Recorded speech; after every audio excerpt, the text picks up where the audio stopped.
Assalamualaikum warahmatullahi wabarakatuh. Saya Fitri Resyanti Basri dengan NIM 191100104 dari Prodi Pendidikan Agama Islam Fakultas Tarbiyah.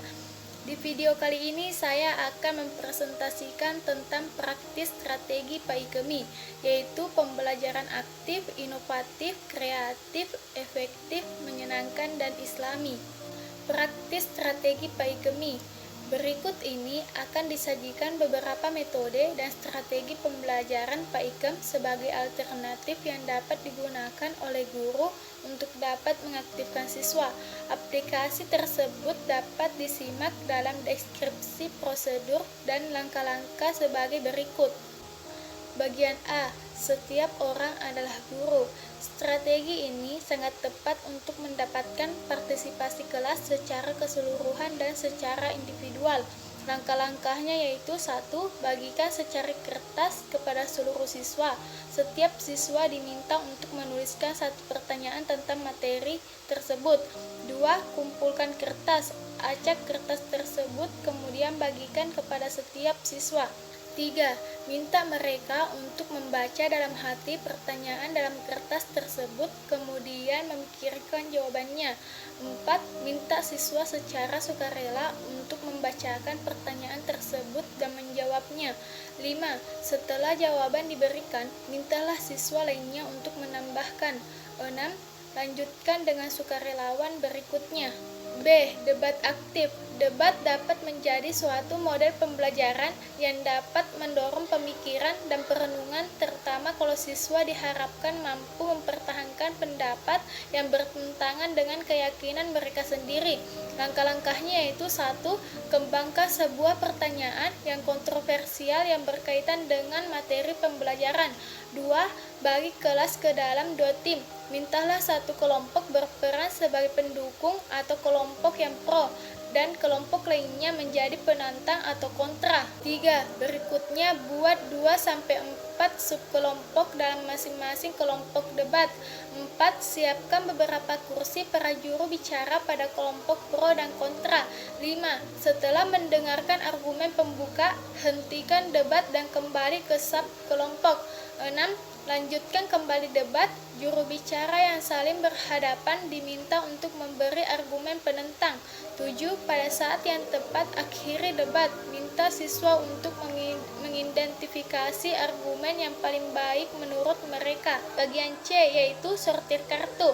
Pembelajaran dengan sortir kartu merupakan bentuk kegiatan kolaboratif yang dapat digunakan untuk mengajarkan suatu konsep, karakteristik, klasifikasi, fakta tentang objek, atau mereview ilmu yang telah diperoleh sebelumnya.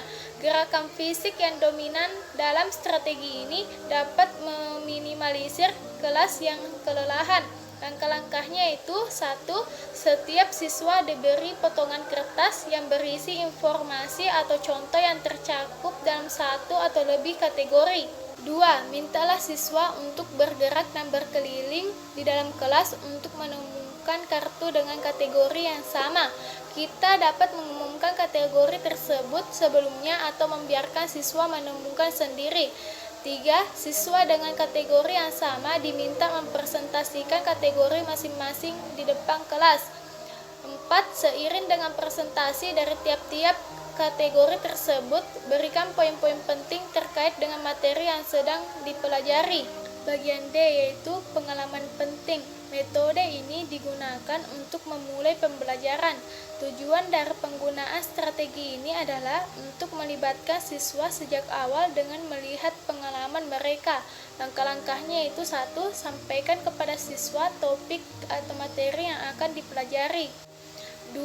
Berikan kesempatan beberapa menit kepada siswa untuk mengingat pengalaman mereka yang tidak terlupakan berkaitan dengan materi yang ada. 3. Tanyakan pengalaman apa yang menurut mereka tidak terlupakan. 4. Sampaikan materi pembelajaran dengan mengaitkan pengalaman siswa dengan materi yang akan disampaikan. Bagian E yaitu diskusi kelas. Diskusi mempunyai arti suatu situasi di mana guru dengan siswa atau siswa dengan siswa yang lain saling bertukar pendapat secara lisan, saling berbagi gagasan dan pendapat. Adapun langkah-langkahnya itu: 1. Menyampaikan tujuan dan mengatur setting dengan cara guru menyampaikan tujuan pembelajaran khusus dan menyiapkan siswa untuk berpartisipasi. 2. Guru mengarahkan fokus diskusi dengan menguraikan aturan-aturan dasar, mengajukan pertanyaan-pertanyaan awal, menyajikan situasi yang tidak dapat segera dijelaskan, atau menyampaikan isu diskusi. 3. Guru memonitor antar aksi, mengajukan pertanyaan, mendengarkan gagasan siswa, menanggapi gagasan, melaksanakan aturan dasar, membuat catatan diskusi, dan menyampaikan gagasan sendiri. 4. Guru menutup diskusi dengan merangkum atau mengungkapkan makna diskusi yang telah diselenggarakan kepada siswa.